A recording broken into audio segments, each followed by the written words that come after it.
For God so loved the world, that he gave his only begotten Son, that whosoever believeth in him should not perish, but have everlasting life. Now, let's look at the verse carefully.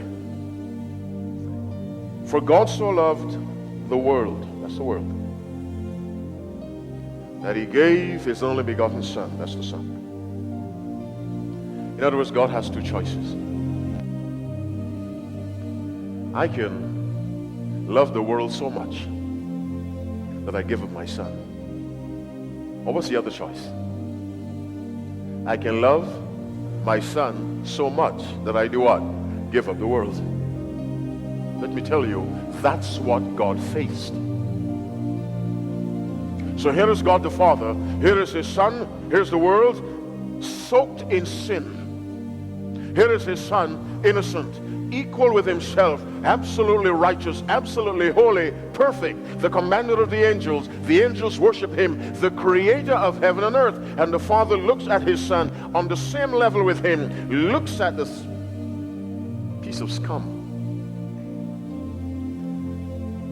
and he sacrifices him in order to save us. The power of value led the Father to place us and our survival above the survival of his Son.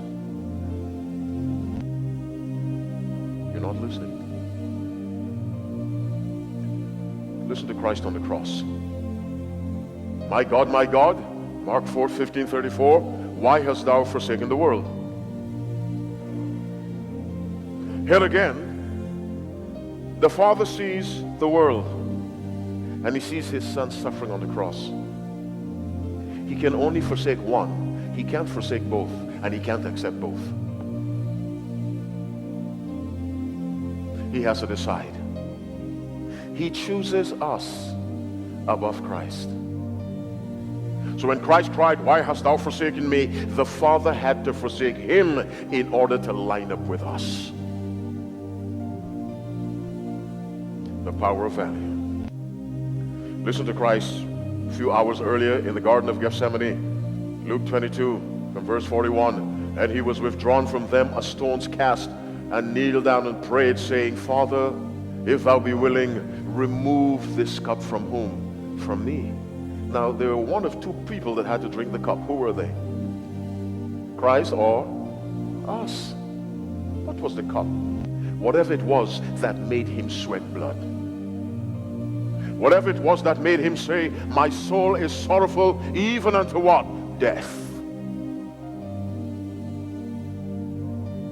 Whatever it was that had him collapsed on the ground, praying, bleeding, that cup which he had to drink, so terrible that God sent an angel to strengthen him.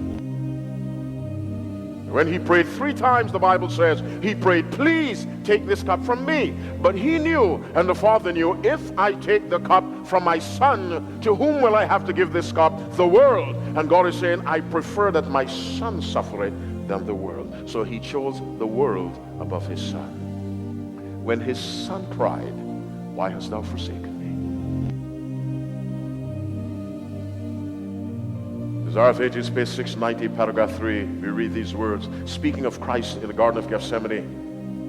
He will save man at any cost to himself.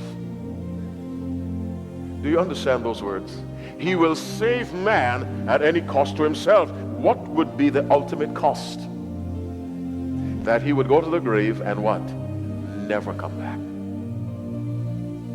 Second death. Never come back. That he would never see his Father's face again.